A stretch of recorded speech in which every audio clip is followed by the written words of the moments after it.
भैया क्या नाम है आपका? मेरा नाम भैया निपुण मिश्रा है। मैं ग्राम जमालपुर का निवासी हूँ। क्या घटना हुई है आपकी? घटना भैया, मैं प्रतिस्पर्धी एग्जाम की तैयारी करता हूँ, तो मुझे ईडब्ल्यूएस सर्टिफिकेट बनवाना था। तो मैं सुधीर यादव, जो हमारे जमालपुर के लेखपाल हैं, तो उन्होंने मुझे फ़ोन करके बुलाया कि मैं फ़ोन किया मैंने उनको कि जो है ईडब्ल्यूएस सर्टिफिकेट बनाना है, तो कहें तहसील आ जाओ लेखपाल संघ भवन। तो मैं जब वहाँ पहुँचा तो मैंने कहा सर ईडब्ल्यूएस सर्टिफिकेट मेरा बनवाना है। तो कहें कि वो तुम्हारा नहीं बनेगा। मैंने कहा सर क्यों नहीं बनेगा? कहा वो तो तहसीलदार साहब मतलब बताएंगे क्यों नहीं बनेगा।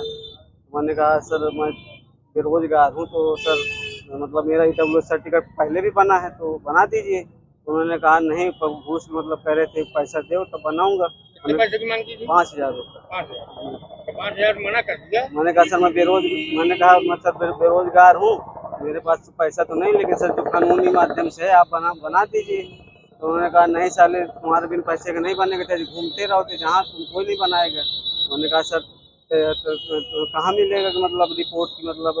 उन्होंने कहा कि तहसीलदार के पास जाओ। हमने कहा ठीक है सर, आप हमें मतलब जो है मिलवा दीजिए।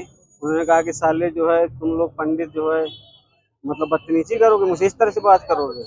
मैंने कहा नहीं सर मैं जानता नहीं हूँ कि कहाँ कच्छ है, मैं यहाँ प्रयागराज में रह के तैयारी करता हूँ, जो मतलब रिपोर्ट हो थोड़ा मुझे दिलवा दीजिए आप, मैं पढ़ लूँ क्यों नहीं बन रहा है। तो उसके साथ एक था तो तुरंत आया कि साला ये ऐसे नहीं मानेगा।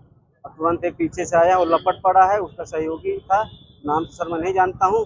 अभी सुधीर यादव दौड़ के आया है और सिर में मतलब थप्पड़ मारा है, पीछे वाले ने मुझे गिरा दिया है, फिर लात घूंसों से मेरे इधर थप्पड़ थप्पड़ मारे, पेट में कई लात मारे हैं सर, पीछे भी लात मारे हैं सर। मेरा चश्मा भी तोड़ दिया, इधर खरोंच मतलब वो गड़ गया है। आपने अपना बचाव कैसे किया? बचाओ सर, मैं जहाँ जहाँ मेरा चश्मा गिरा सर, मैं फड़फड़ा के तुरंत उठने का प्रयास किया, लेकिन मारते ही चले गए हैं सर। तो किसी तरह वो दरवाजा था उसमें जो है मतलब भिड़ा हूँ, इसके बाद भागा हूँ उधर से।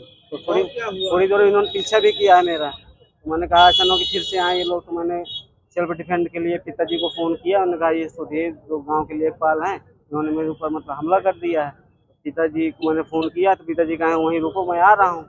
इसके बाद जैसे पिताजी आए हैं तो ये लेखपाल तुरंत नायब तहसीलदार जो हैं बांदा के सदर के, तो वहाँ घुस गया है। तो जैसे इसने मुझे देखा तो फिर उधर से मुझे गाली देने लगा है।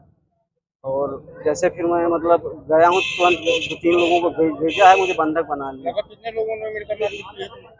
किन लोगों ने बंधक बना लिया? बंधक वही सुधीर यादव, एक उनका लेखपाल संघ के जो अध्यक्ष हैं यादव हैं वो भी, और अंदर बंधक बना लिया। वहाँ भी लात घूंसों से पिटाई हुई नायब थी। तहसीलदार के? जी जी, उन्हीं के चैम्बर में। नायब तहसीलदार थे वहाँ? जी सर, मौके में वो भी थे।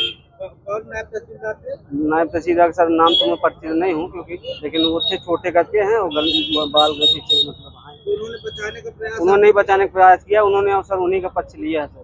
क्या कहा उन्होंने? उन्होंने कहा कि तुम जो है साले मुझसे क्यों नहीं बोले, तुम सीधा उससे क्यों चले गए उसके पास। मैंने कहा प्रक्रिया तो सर यही होती है ना कि पहले लेखपाल से आदमी संपर्क करता है। तो कहा साले भोगो फिर। कितनी देर तक बंधक बना कर? बंदर सब वही 10-15 मिनट सर बंधक बनाए, वहीं अंदर लात घूंसे बरसाए सर मेरे ऊपर। अंदर भी मारा सामने? जी सर। फिर उधर से मैं भागा हूँ सर अंदर से भी। और जैसे फिर बाहर आए हूँ तो बाहर फिर इन लड़कों को फ़ोन करके बुलाया था, और पहले से लड़के थे कि बाहर भी सर इन लोगों ने मिलकर मेरे ऊपर हमला कर दिया, बहुत सर मार रहा है। उसकी शिकायत आपको कहीं की? शिकायत सर अभी यहीं आए थाने में, यहीं पर जो है मैंने दिया हुआ है।